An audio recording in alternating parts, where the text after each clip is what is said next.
السلام علیکم پیارے ویورز، میں شہد یوسف زئی اور آپ دیکھ رہے ہیں سوپ میکرز یوٹیوب چینل۔ تو پیارے بھائیو، آج کا ہمارا چوتھا کلاس ہے جس میں ہم اپنا سپنیفائی آئل نکالیں گے، جس سے صابن بن گیا ہے، سوپ بیس بن گیا ہے۔ تو اس کو اب ہم نکال کے آپ کو دکھاتے ہیں کہ کیسا سوپ بیس بن گیا ہے۔ یہ آپ دیکھ سکتے ہیں ہمارا سوپ بیس تقریباً 10 گھنٹے کے بعد ہم نے اس کو کھولا ہے، تو یہ سوپ بیس بن گیا ہے۔ بالکل زبردست وائٹ قسم کا ہے، تھوڑا سا پیلا ہے لیکن سوپ بیس بالکل ٹرانسپیرنسی بھی ہے اس میں، اور بالکل صاف بنا ہے، کیونکہ اس چربی کو ہم نے سب سے پہلے دھویا تھا اور بالکل اس کو اچھی طرح سے صاف کیا تھا۔ اور دوسری مزے کی بات یہ ہے کہ اس میں بدبو بالکل نہیں ہے بدبو، لیکن بہت تھوڑی سی ہے۔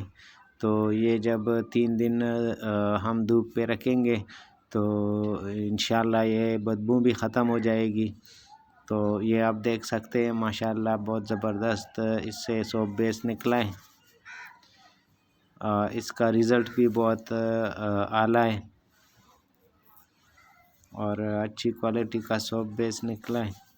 تو اس کو اب ہم کاٹیں گے، تو کاٹنے کے بعد اس کو پلاڈر میں سے گزار کے نوڈلز نکالیں گے، وہ بھی آپ کو دکھائیں گے۔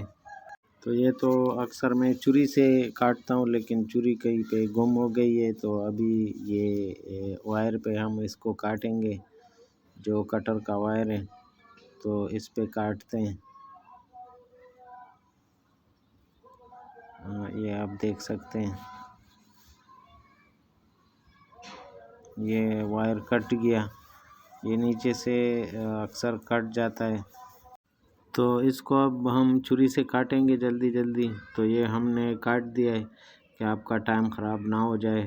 یہ آپ دیکھ سکتے ہیں بہت زبردست، تھوڑا پیلا سا اس کا کلر آتا ہے، لیکن یہ جب دھوپ پہ بچھائیں گے ہم تو اس سے یہ پیلاہٹ بھی ختم ہو جائے گا، اور سوپ بیس تو بالکل زبردست سوپ بیس آئے، بالکل A1 قسم کا سوپ بیس آئے۔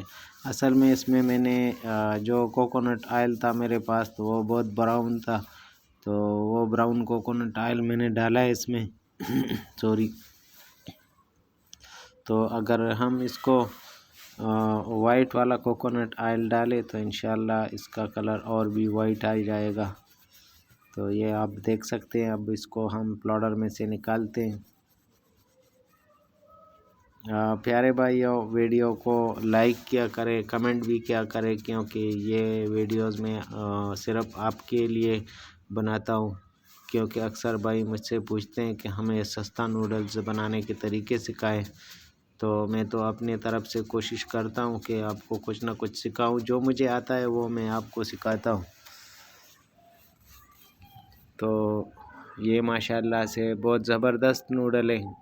اگر آپ چکن فیٹس کلیکٹ کر سکتے ہیں، جو صاف چکن فیٹس ہوں، اور پھر گھر میں اس کو صاف کیا کریں اور اس کے بعد اس سے خود رینڈر کریں آئل کو، تو میرے خیال پہ آپ کا جو رزلٹ ہے صابن کا وہ بہت زبردست آئے گا، کیونکہ میں نے پہلے بھی چکن فیٹس پہ یا چکن آئل پہ میں نے ٹرائی کی ہوئی ہے، تو چکن فیٹس نے مجھے بہت اچھا رزلٹ دیا ہے۔ تو یہ نوڈل اب ہمارے نکل جائیں گے پلاڈر سے سارے، تو ہم نے اوپر لے کے آئے یہ سارا نوڈل جو ہمارا نکل گیا ہے، تو اس کو اب ہم پلاسٹک کے اوپر دھوپ پہ رکھیں گے، تاکہ اس سے یہ نمی بھی کم ہو جائے، اور بدبو تو ویسے بھی اس میں ہے نہیں، لیکن پھر بھی اگر جو بدبو ہو اس پہ تو وہ بھی ختم ہو جائے گی۔ تو ماشاءاللہ سے نوڈلز تو بالکل صاف اور زبردست بنے، آپ دیکھ سکتے ہیں۔ یہ تھوڑا پیلا سا شیڈ دیتا ہے، لیکن یہ پیلا شیڈ اس لیے دیتا ہے کہ اس پہ ابھی دھوپ پڑ رہی ہے ڈائریکٹ، اور اس میں نمی بھی ہے، تو یہ جب اس سے نمی کم ہو جائے اور یہ تھوڑا سوکھ جائے گا تو انشاءاللہ یہ بالکل وائٹ کلر کے آ جائیں گے۔ تو پیارے بھائیو، اس کو ہم 3 دن کے لیے دھوپ پہ رکھیں گے، تو 3 دن کے بعد اس سے ہم صابن بنا سکتے ہیں، لیکن اس کے بعد بھی اس کی کیورنگ ٹائم جو ہے وہ 28 دن ہے۔ تو 3 دن کے بعد اس کو تقریباً 28 دن کے لیے پلاسٹک کے بیگ میں بند کر کے رکھنا پڑتا ہے، تو اس کے بعد اس کی بہت زبردست رزلٹ آتی ہے۔ لیکن اگر آپ 3 دن اس کو دھوپ دے دیں تو اس کے بعد بھی آپ اس سے صابن بنا سکتے ہیں۔ امید ہے ویڈیو آپ کو اچھی لگی ہوگی۔ ملتے ہیں نیکسٹ ویڈیو میں۔ اللہ